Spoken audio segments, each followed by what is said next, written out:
اس سفر کو جتنا بھی بیان کیا جائے وہ کم ہے. ہم بیان صرف اس لیے کرتے ہیں کہ ہمارے بچوں میں یہ سفر منتقل ہوتا رہے، اس لیے کہ بعد میں انٹرنیٹ کے بچے یہ انکار نہ کرنے لگ جائیں، کیونکہ انٹرنیٹ کے زمانے میں لوگوں کا ایسا لگتا ہے ٹائی سوٹ بوٹ والے ہی سارا دین لے کر کے آئے ہیں، باقی اولیاء کیا لے کر کے آئے ہیں. اب کے زمانے میں ایسی ہو رہا ہے. اسی لیے میرے عزیزوں، ہم اپنے ممبروں سے رسول پاک کے تمام معجزات بیان کرتے رہیں گے، انشاءاللہ ہماری نسلوں میں یہ منتقل ہوتے بھی رہے گا. کہ اس سفر کی شروعات کو کن لفظوں سے بیان کیا جا رہا ہے؟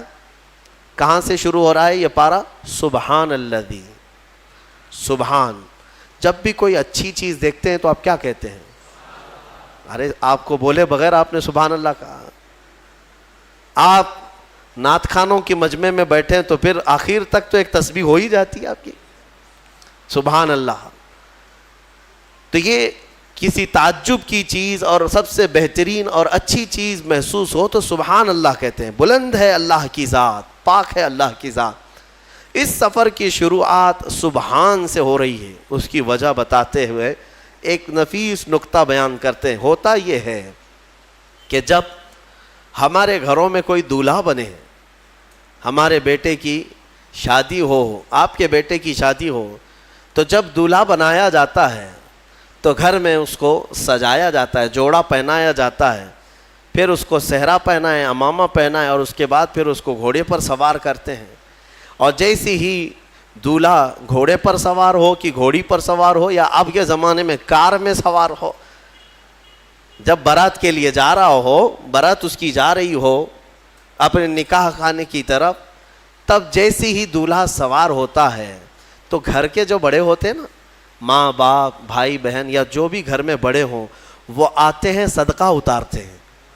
جانے سے پہلے صدقہ اتارتے ہیں اور لوگوں سے یہ کہا جاتا ہے کہ سبحان اللہ کہو، ماشاء اللہ کہو، نظر نہ لگے. دولہے کو کیا کہا جاتا ہے؟ جب پورا مکمل سج جائے تو ماں باپ رشتہ دار جو قریبی ہوتے ہیں وہ کہتے ہیں دولہا کیا خوب لگ رہا ہے میرا بیٹا، سبحان اللہ، میرا بیٹا بڑا عمدہ دولہا لگ رہا ہے، سبحان اللہ. تو حکیم الامت فرماتے ہیں وہ رات یاد کرو جب معراج کی تھی. اللہ رب العزت نے جبرائیل امین کو بھیجا اپنے حبیب کو بلانے کے لیے. رسول پاک صلی اللہ تعالیٰ علیہ وسلم کو وہ رات کے وقت آئے، بیدار کیے اور مسجد حرم میں لے گئے اور وہاں زمزم سے غسل فرمایا. اور وہاں سواری کھڑی تھی، براق سواری پر میرے آقا صلی اللہ علیہ وسلم کو سوار کرایا گیا. اب جانا ہے بیت المقدس، جہاں 1,24,000 باراتی کی شکل میں انبیاء اکرام دولہے کے انتظار میں ہیں. دولہے کے انتظار میں ہیں انبیاء کرام علیہ السلام کہ وہ حسین دولہا آئے گا اور ہماری امامت کرے گا. تو اب یہ پوری کائنات کا حسین دولہا جب براق کی سواری پر سوار ہوتا ہے، وہاں کون تھا؟ یہ آمینہ کا در یتیم. جب براق پر سوار ہوا ہے تو ماں بھی نہیں ہے، کیونکہ ماں بچپن میں انتقال کر چکی. باپ بھی نہیں ہے، باپ پیدا ہونے سے پہلے انتقال کر چکے. دادا نہیں ہے، وہاں کوئی عظیم رشتہ دار نہیں ہے. جبرائیل امین نے سوار کیا براق پر، اور جب جانے کی باری ہوئی مولا نے فرمایا دنیا کے دولہوں کو ان کے گھر والے سبحان اللہ کہتے ہیں، میرا محبوب دولہا بنا ہے تو خود خالق کائنات کہتا ہے سبحان الذی اسری بعبدہ، سبحان الذی اسری بعبدہ. پاک ہے وہ ذات جس نے اپنے بندے کو سفر کرایا. اب اندازہ کرو ہمارے اور تمہارے لیے گھر کے ماں باپ اور چچے چچیاں سبحان اللہ کہیں، اور میرا محبوب وہ ہے جس کی سواری پر خود خالق کائنات سبحان کہے، اللہ خود سبحان کہے.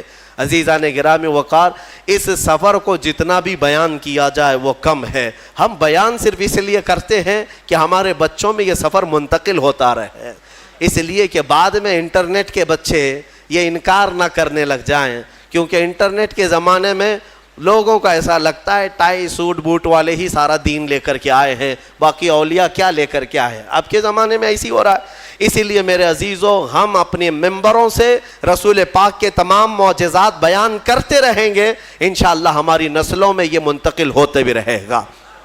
حضور اکرم صلی اللہ تعالیٰ علیہ وسلم اور ایک عقیدہ لے کر کے جائیے آپ. معراج جو ہوئی ہے نا حضور کی، کچھ جماعتیں آج بھی ہیں وہ کہتی ہیں ہم معراج کا انکار نہیں کرتے، لیکن وہ حضور کے خواب میں ہوا تھا سفر. ارے خواب میں چیز ہو تو اتنا بیان کرنے کی ضرورت ہی کیا ہے؟ خواب میں کوئی اگر اتنا لمبا سفر دیکھا ہو تو یہ کوئی بہت تعجب کی بات ہے کیا؟ خواب میں آپ کل رات سو کر کے امریکہ پہنچ سکتے ہیں، انگلینڈ بھی پہنچ گئے، اور پھر صبح اٹھ کر کے کہے میں رات کو امریکہ میں تھا، پھر وہاں سے انگلینڈ گیا، پھر وہاں سے سعودی گیا، پھر اس کے بعد ممبئی آ گیا اور صبح یہیں مسجد میں تھا. تو تعجب تو کسی کو نہیں ہوگا، سننے والا بھی کہے گا صحیح بات ہے، ہو سکتا ہے 7 ملکوں پہ بھی جا کے آ سکتا ہے ایک نیند میں. لیکن حضور پاک صلی اللہ تعالیٰ علیہ وسلم جب مکہ والوں کے سامنے بیان کر رہے تھے معراج کا سفر، تو کیا سارے مکہ والوں نے قبول کر لیا تھا؟ سفر کو مان لیا تھا؟ نہیں مانا. مکہ والوں کا انکار کرنا اس بات کی دلیل ہے کہ حضور خواب نہیں بیان کر رہے تھے، اپنی حقیقی زندگی کا سفر بیان کر رہے تھے. اگر خواب بیان کرتے تو مکہ والے انکار تھوڑی نہ کرتے، وہ کہتے ہو سکتا ہے خواب میں گئے ہوں گے آپ. حضور اپنی حیات ظاہری کا اور حقیقی زندگی کا سفر بیان کر رہے تھے، خواب کا نہیں. اور عربی میں عبد جو یہاں پر آیا ہے آیت میں، سبحان الذی اسرا بعبدہ، عبدہ، عبد کسے کہتے ہیں؟ عبد کون ہے؟ بندہ. عبد کا مطلب بندہ. لیکن بندہ جو ہے کیسا ہوتا ہے؟ ہر بندے کے پاس 2 چیزیں ہونی ضروری ہیں، جسم بھی ہو روح بھی ہو. جسم بھی ہو روح بھی ہو. جسم اور روح کے مرکب کو بندہ کہا جاتا ہے. سمجھ میں آ رہی بات؟ اور خواب میں سفر جسم نہیں کرتا، صرف روح کرتی ہے. اگر حضور کی صرف روح نے سفر کیا تھا تو قرآن میں بندے کا ذکر نہیں آتا. اللہ یوں فرماتا پاک ہے وہ ذات جس نے اپنے رسول کی روح کو سفر کرایا، بلکہ قرآن میں اللہ فرما رہا ہے پاک ہے وہ ذات جس نے اپنے بندے کو سفر کرایا. بندے کا مطلب ہے کہ رسول روح اور جسم دونوں کے ساتھ گئے تھے، روح اور جسم دونوں کے ساتھ گئے تھے. اب یہاں پر ایک مسئلہ یہ بھی آتا ہے کہ پرانے زمانے کے جو فلسفی تھے، فلاسفہ جن کو کہتے ہیں، فلسفی والے لوگ، وہ اس بات کا انکار کرتے تھے کہ ممکن نہیں ہے آسمانوں کے اوپر جانا، کیونکہ آسمان جو ہے یہ دھوئیں کا نام نہیں ہے، یہ بادل نہیں ہے. آسمان ایک دبیز قسم کی ایک پرت ہے، اتنی کہ اس کو آپ پھوڑیں تو پھوٹے گا نہیں. زمین سے بھی زیادہ مضبوط لے ہے آسمان کی. ہاں اس کو کوئی کھود نہیں سکتا، توڑ نہیں سکتا، اس میں سوراخ نہیں کر پاؤ گے. کن کن چیزوں سے کون سا میٹل ہے وہ اللہ بہتر جانے. لیکن آسمان بہت ہی مضبوط پرت کی بنی ہوئی ہے، اس میں سے کسی کا جانا ممکن نہیں. یہ فلسفی لوگ کہتے ہیں، انکار کرتے ہیں. کیونکہ انسان کا دھواں میں جانا تو سمجھ میں آتا ہے، لیکن ایک موٹی چیز کو چیر کر کے جانا یہ سمجھ میں نہیں آتا. اس کے لیے ابھی کے زمانے میں ہمارے بعض علماء نے یہ بتایا، نکتے کے طور پر میں بتاتا ہوں. میرے عزیزو، ہماری آنکھ میں نور کا ایک چھوٹا سا ذرہ ہوتا ہے جس سے ہم دیکھتے ہیں. آنکھ بند کیے کچھ نہیں دکھتا، کھولے تو نظر آتا ہے. وہ جو نظر آتی ہے چیز کس کی وجہ سے نظر آتی ہے؟ آنکھ کے اندر جو نور کا قطرہ ہے، بہت چھوٹا سا ہے، بہت چھوٹا سا. اس نور کے ذرے سے تم ساری چیزیں دیکھتے ہو. اگر وہ نور بجھ گیا تو آنکھیں تمہاری سفید ہو جائیں گی، کچھ بھی نہیں رہے گا، دکھائی نہیں دے گا. ٹھیک ہے، وہ نور کا ہلکا ذرہ ہر چیز کو دیکھتا ہے. ادھر سے میں یہاں بیٹھا ہوں، وہاں تک کا نظر آ رہا ہے. ہم نے چشمہ لگا دیا، گلاس لگا دیا آنکھ پہ.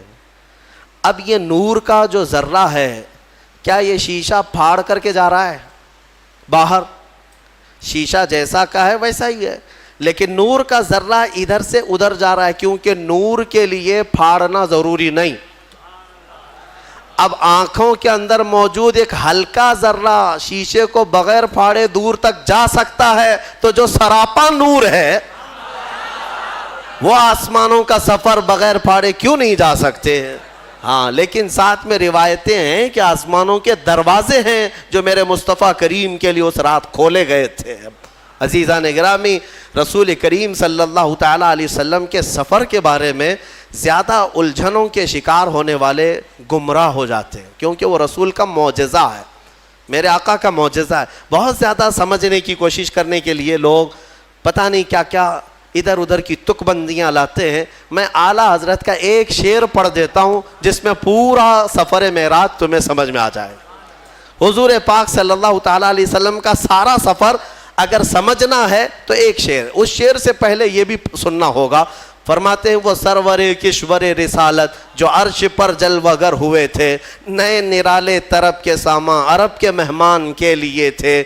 اور اعلیٰ حضرت فرماتے ہیں اسی قصیدہ معراج میں، یہ جو قصیدہ لکھا ہے اعلیٰ حضرت نے، یہ تقریباً 68 اشعار ہیں اس میں۔ کتنے ہیں؟ اچھا یہ بھی میں بتا دوں، ایک مولانا آئے تھے اعلیٰ حضرت کے پاس، محسن کاکوروی صاحب، وہ معراج کا قصیدہ لکھ کر کے لائے تھے، اعلیٰ حضرت سے چیک کروانے آئے تھے، اور انہوں نے جو لکھا تھا اس میں کاشی متھرا گنگا جل سب کا ذکر تھا، کیونکہ شاعر جو ہے اشاروں میں بات کرتے ہیں۔ کاشی کا مطلب وہ جگہ نہیں، ایک پوتر جگہ کو انہوں نے اس سے مراد لیا۔ اشعار وہ لکھ کر کے لائے تھے اعلیٰ حضرت کے پاس، ظہر کے بعد وہ آئے اور لے کر کے وہ سنانے کے لیے بیٹھے، تو کچھ ہی اشعار اعلیٰ حضرت نے سنے تھے ابھی، تو اعلیٰ حضرت نے رکھ لیا۔ عصر کی اذان ہو گئی، عصر کی اذان ہو گئی، کہا مولانا رکھ دیجئے، نماز کے بعد دیکھیں گے، اذان ہو گئی ہے۔ تو اذان کے لیے اٹھ کر چلے گئے، سنتیں پڑھی اور فرض کا انتظار کرتے کرتے قصیدہ معراج اعلیٰ حضرت مسجد میں بیٹھ کر کے ہی ترتیب دینے لگے، اور اس کے بعد عصر کی جماعت ہو گئی۔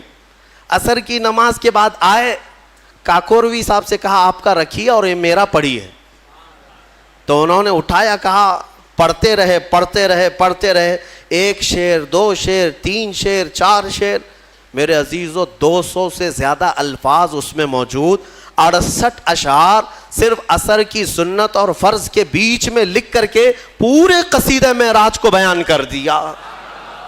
انہوں نے پوچھا کاکوروی صاحب کہ مولانا احمد رضا صاحب آپ کے پاس یہ کب کا لکھا ہوا تھا؟ کہا بس سنت اور فرض کے بیچ میں مسجد میں جو ذہن میں آ گئے وہ میں نے ترتیب دیا۔ ارے جو ذہن میں آ گئے ان کا حال یہ ہے کہ اچھوں کو آج پڑھنا نہیں آتا۔ وہ سرور کشور رسالت جو عرش پر جلوگر ہوئے تھے، نئے نرالے طرب کے سامان عرب کے مہمان کے لیے تھے۔ اور اعلیٰ حضرت فرماتے ہیں اتار کر ان کے رخ کا صدقہ جو بٹ رہا تھا نور کا باڑا، چاند سورج اچھل اچھل کر جبیں کی خیرات مانگتے تھے۔ یعنی اس دن اللہ تبارک و تعالیٰ اپنے حبیب کا جو صدقہ بانٹ رہا تھا اس میں چاند سورج بھی اچھل اچھل کر مانگ رہے تھے کہ حضور کے جبین سے جو نکلا ہوا صدقہ ہے مولا وہ ہمیں عطا کر دے۔ اور پھر فرماتے ہیں وہی تو اب تک چھلک رہا ہے، وہی تو جوبن ٹپک رہا ہے، نہانے میں جو گرا تھا پانی کٹورے تاروں نے بھر لیے تھے۔ نہانے میں جو گرا تھا پانی کٹورے تاروں نے بھر لیے تھے۔